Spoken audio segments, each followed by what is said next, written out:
جھنجھروال کے علاقے میں داماد نے اپنی ساس کو بے دردی سے قتل کر کے لاش لپیٹ کر پیٹی میں بند کر دی اور فرار ہو گیا۔ پولیس نے کہاں سے اس کو گرفتار کیا ملزم کو؟ اس نے کہا جی کہ نہیں، ماں منع کرتی تھی بیٹیوں کو کہ آپ یہ جسم فروشی نہ کریں، غیرت کے نام پہ میں نے مار دیا۔ غیرت کے نام پہ مارتا تو بیوی کو مارتا پھر۔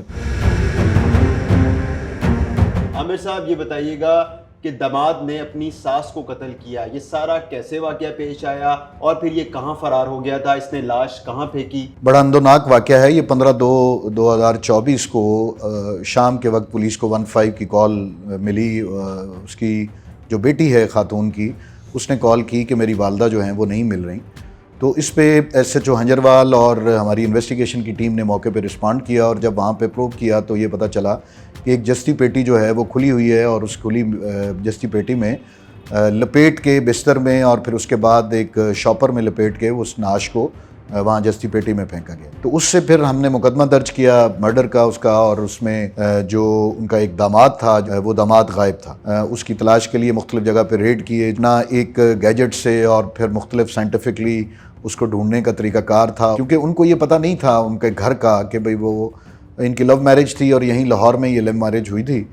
گزشتہ 2 سال سے یہ اکٹھے رہ رہے تھے۔ تو ہم نے پھر جلال پور جٹاں جو ہے مختلف ٹیموں نے ریڈ کیا، پھر اس کے بعد وہاں سے ہم نے اپنی ہیومن انٹیلیجنس جو ہے وہ اس کو بلڈ اپ کیا، اور ملزم جو ہے وہ پھر ہم نے گرفتار کر لیا۔ گرفتاری کے بعد ظاہر ہے انکشاف اس کا بڑا اندونوک اور بڑا سنسنی خیز تھا، جس میں اس نے بتایا کہ اس نے چھری سے پہلے اپنی ساس کا، نذیرہ بی بی کا، جس کی عمر قریب 65 سال تھی، اس کا گلا کاٹا، اور اس کے بعد اسی بستر میں، جس بستر پہ وہ لیٹی ہوئی تھی، اسی بستر، کیونکہ اس پہ بلڈ گرا تھا، پھر اس نے صفائی ستھرائی کا بھی حل یہ نکالا کہ اسی بستر میں لپیٹ کے، اس کو شاپر میں لپیٹ کے، اس کو جستی پیٹی میں رکھ کے فرار ہو گیا۔ تو جب ملزم نے ہم نے گرفتار کیا تو اس سے یہ انٹروگیشن کی، اس نے کنفیس کیا یہ جرم کرنا۔ جو انویسٹیگیشن ہے انہوں نے آلہ قتل اور باقی جو چیزیں ہیں وہ ریکور کر لی۔ ملک صاحب یہ بتائیں کہ ریزن کیا بنی قتل کی؟ اس کے ساتھ اور بھی کوئی قتل میں شامل ہے؟ اور جس وقت اس نے مقتولہ کو قتل کیا وہ گھر پہ اکیلی تھی، کون کون گھر پر موجود تھا؟ ایکچولی یہ جو اس نے پہلے سٹوری سنائی وہ یہ سٹوری سنائی کہ میری جو بیوی ہے اور کوئی دیگر فیملی ممبرز ہیں وہ بھی انوالو ہیں،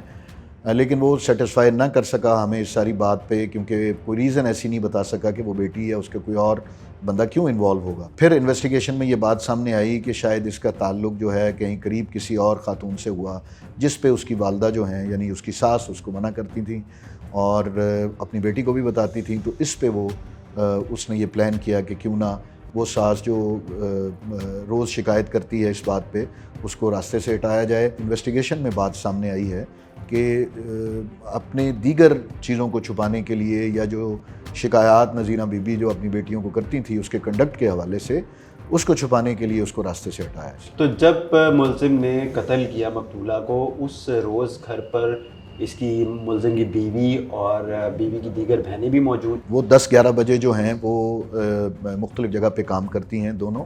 آسیہ بی بی ایک قریبی گھر میں رہتی ہے جو لوگوں کے گھروں میں کام کاج کرتی ہیں، اور نازیہ بھی اسی طرح۔ تو یہ 10-10:30 بجے یہ گھر سے چلی گئی ہیں کام کاج کے لیے، اور اس کے بعد جب یہ واپس آئی ہیں تو انہوں نے اپنی ماں کو نہیں دیکھا۔ تو اس سے پہلے جو ملزم ہے وہ اپنا وقوع کر کے اس کو جستی پیٹی میں اس کی ڈیڈ باڈی کو چھپا کے فرار ہو چکا تھا۔ تو اس نے کیسے لپیٹا؟ اس نے کیا بتایا ابھی تک دوران تفتیش کے؟ اس نے قتل کیسے کیا، پھر اس کو لپیٹا کیسے، اکیلے کیا اس نے سارا کام، پیٹی میں کیسے بند کیا، اور کہاں پھینکنے گیا؟ جی ہاں، وہ یہی بتاتا ہے کہ میں نے اس کو اکیلے کیا ہے۔ میں نے وہ جو بستر ہے اس کو چارپائی سے نیچے اتارا، پھر اس بستر میں اس خاتون کی ڈیڈ باڈی کو فولڈ کیا، یعنی اس کو فولڈ کیا، اور اس کی جو کمر اور ٹانگیں ہیں ان کو ایک دوسرے کے ساتھ لگا کے تاکہ وہ پیٹی میں آرام سے آ سکے، اور اس کے بعد ایک ڈنڈا وہاں سے اس نے بتایا کہ اس سے اڑیس دے کے میں نے وہ جستی پیٹی میں اس کو پھینکا۔ اس کے بعد یہ پیٹی گھر میں پڑی رہی؟ وہ پیٹی گھر میں پڑی رہی، کیونکہ وہ پیٹی جو ہے وہ کھلی ہوئی تھی، جلدی میں اس کو کھلی چھوڑ گیا۔ تو جب بیٹیاں واپس آئیں اور انہوں نے دیکھا کہ ماں نہیں مل رہی، اور انتظار کیا، ماں کا پتہ کیا، ماں نہیں ملی، تو پھر انہوں نے پولیس پہ 15 پہ کال کی۔ جب پولیس آئی تو ظاہر ہے وہ چیزوں کو مشکوک جانتے ہوئے پولیس کے سامنے جب انہوں نے پیٹی چیک کی تو پیٹی میں اس ڈیڈ باڈی کو پایا۔ بچیوں نے پیٹی چیک کی یا پولیس نے چیک کی؟ پولیس ہمراہ تھی، لیکن ظاہر ہے سامان بچیاں خود چیک کر رہی تھیں کہ یہ پیٹی کیوں کھلی ہوئی ہے۔ یہ ان کو پتہ نہیں تھا کہ یہ ڈیڈ باڈی اس کے اندر ہے، کہ ماں معترض ہوتی تھی اس کی اور ان چیزوں پہ۔ یہاں سٹوری وہ پہلے یہ سناتا تھا کہ جی ماں جو ہے وہ خود جسم فروشی کرتی تھی. پھر اس کے بعد اس نے کہا جی کہ نہیں ماں منع کرتی تھی بیٹیوں کو کہ بھئی آپ یہ جسم فروشی نہ کریں تو میں نے اس لیے مار دیا, یعنی غیرت کے نام پہ میں نے مار دیا. غیرت کے نام پہ مارتا تو بیوی کو مارتا پھر جو جسم فروشی کرتی ہے یا جس پہ الزام.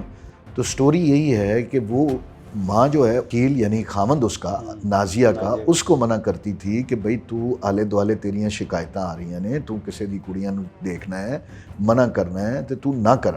اور یہی بات اس نے نازیہ کو بھی بتائی. نازیہ اس سے لڑی بھی, لیکن یہ بات 6-7 دن 8 دن پہلے کی ہے, یعنی وقوع پولیس پہنچی تھی تو مقتولہ کی جو بیٹی ہے اس کو اس چیز کا علم تھا, یقین تھا کہ اسی کے شوہر نے قتل کیا؟ جی ہاں, کہ وہ اس کو اس بات پہ شک ضرور تھا کہ کیونکہ یہ بات 6-7 دن پہلے ہوئی ہے تو اس کے علاوہ تو اور گھر میں کوئی بندہ ہے نہیں.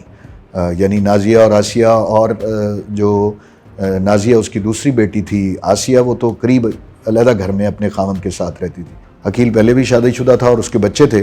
نازیہ کو پتہ نہیں تھا اس بات کا؟ نہیں, نازیہ کو پتہ تھا اس بات کا, لیکن نازیہ جو ہے اس کو بعد میں بتایا. یہ بات بھی نازیہ کو تھی اور نازیہ اس بات پہ بھی اس سے عمومی طور پہ جھگڑا کرتی تھی, لیکن زیادہ بات جو ہے وہ جو مرڈر تک پہنچی اور قتل تک پہنچی وہ اس کی ماں کی شکایت کرنے سے ہی پہنچی.